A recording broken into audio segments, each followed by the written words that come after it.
welcome back to my channel of your favorite buddy. So, where we left off at was we're having fuel delivery issues. So we're going to verify that. So I put fuel down into the cylinders. So we're going to hit the start button. If she fires right up, well then we have another resolvement. Carburetor with intake right there. That I know is good. There's nothing, shouldn't be anything wrong with it. So let's see what happens from here.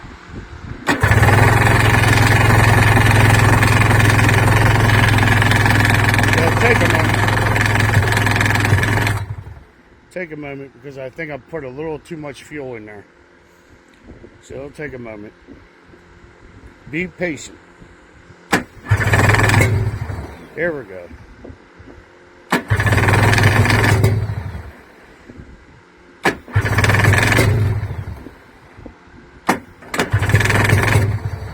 Yep, my battery's getting a little low here. Oh yeah, we're getting real low.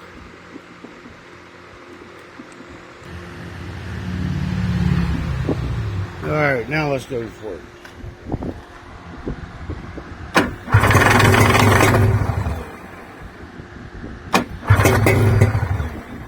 We're trying. Give her a little bit of juice here. Let's make her happy.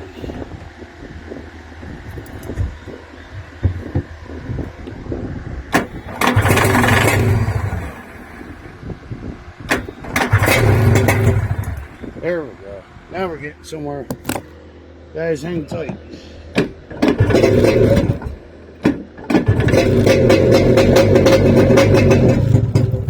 There we go. Yep, verified. We have a fuel delivery issue. So that means it's not delivering the fuel like it's supposed to. So we're going to swap intake and swap carburetors, and we'll make her happy. In the meantime, we'll be charging this battery. It's a little hot out here today, so. Alright guys, we got a real strange one here. Don't even know how it was running. You guys notice anything missing? Okay, I mean besides the carburetor. See here? Those holes are there for a reason. We're missing the ROTAX valve. The half moon that opens and shuts each cylinder. And she ran that good without it. So hang tight, I'll show you what it looks like. I happen to have one. This is what's missing. This is the ROTAX valve. And that's what's missing off of this motor. And that's why it's giving me a little bit of trouble starting. It's to keep the other piston from pre-detonating.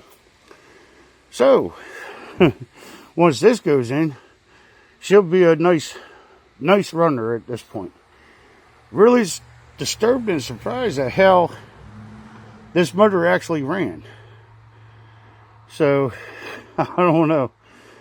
But a valveless motor, and it ran. So, you can run it without it, but it's going to be hard running, hard starting. This is the problem, not the carburetor. That will totally interrupt how this motor runs. So hang tight, I'm going to get it together and then we're going to test it. Okay guys, so we had a few issues. The reason why this thing was behaving the way it is. There's, as I showed you, a half moon disc that's supposed to be in here. But because I trusted someone else's build, which is a #1 error. Never trust anyone else's rebuild. Guys, you may be missing parts. And may not have been done correctly. But I trusted the fact that it was good because I was getting compression. seemed to be fine. So I started to think it was carburetor issue, which it was missing some pieces, the hoses to the oiler, all that. And I said, well, let me take it off. Let me clean it up. And it was missing the rubber O-ring that goes around here. So we put a rubber O-ring and put a little bit of sealant for a little extra happy. And, well, stuck it back together. And I gotta push this fuel hose on a little bit more. We got a little bit of fuel in this line. Bottom one is in, the top one is out, back to the tank. So we got a little bit of fuel in there, and we're going to see what happens. Here we go. I count 1, 2, 3, fire. Not literally. Hello. Hold on. Let me get you all somewhere where you can see. And there's always seems to be an issue, but that's going to have to do for now. Hopefully it shouldn't fall off.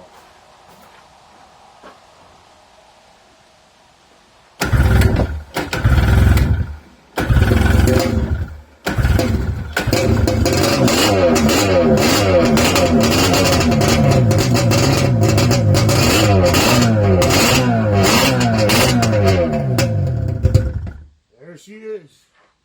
That was the problem. Hot diggity. We'll put her back together. Hot dang. That's what the problem was. Now she revs up.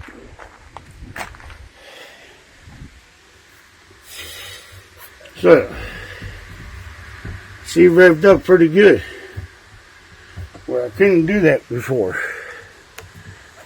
So, let's put our juice back together, and let's see if she'll idle. Put the thing back together, this wire. This rotor sounded really good too. Okay, let's go for it now.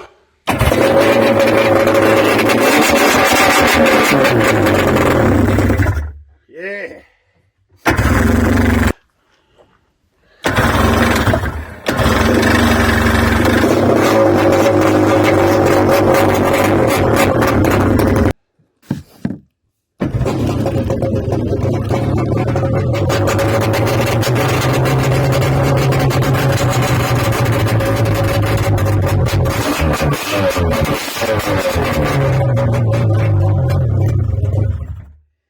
I say that was good. So now I'm not going to do no more because she ain't got water in the head. But it's smoking like that inside there because the pipe ain't hooked up to run it out here. So, and she'll be quieter. So, I'm going to say that is success. So now I can hook up the flywheel that connects to the output shaft. Actually, I'm going to have to wait until, well, this motor is not that hot, so that's good. And so now I see the reason why we ain't charging my battery.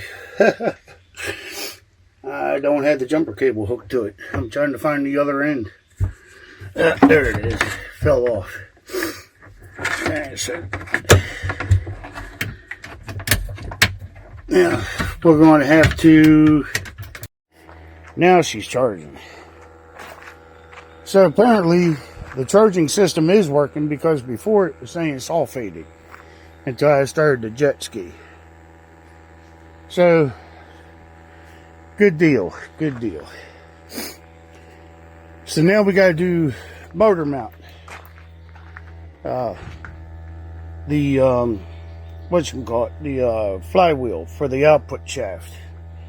Hook up all the hoses. All the wires are hooked up. I got to hook up the switch to this so it goes back to here. So yeah, we're getting fuel, we're getting spark, we're getting air, we're getting charging to the battery. So that's freaking cool. And then we need to hook up all the hoses for the motor so it can put the water up inside the motor and keep it cool while he's riding. And it's really not that much left to do. I mean, I think probably about a good solid maybe 1 or 2 days. But again, we got bad weather coming in. Alright, so I hope you all enjoyed the video, and hit like and subscribe if this was able to help you in any way, shape, or form. And if you got any comments or questions, feel free to ask. I'll see what I can do to help you. And you saw it here first. You can run a twin cylinder 2-stroke ROTAX motor without the ROTAX rotor. How? I don't know. But you see how much easier it starts up with having that valve. So I'm glad I took that off, and rather than racking my brains with the carburetor.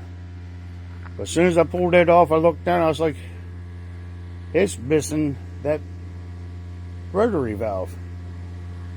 Now if it was single cylinder, it'd probably just be hard to start, but once you got it running, you just couldn't really rev into it. It seemed like every time you went to open up on the throttle, unless you zigzagged it like this, you know, rotating it back and forth to build it up to that.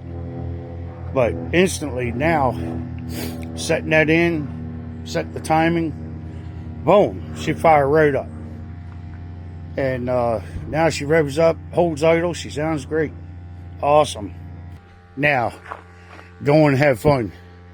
You seem to hear how to get a jet ski going? There you go. And lesson learned, don't trust no one else's work, because that shit happens. I could have been sitting here for hours roasting my damn weenie out here trying to figure it out, but I figured it out. So I thank y'all for watching. Y'all come on back and watch me again if you want to see some more videos on this. Get up and do something every day. You'll be glad you did. You'll thank me later. And I appreciate y'all stopping in and watching. Y'all have a good one. I'll see y'all next time.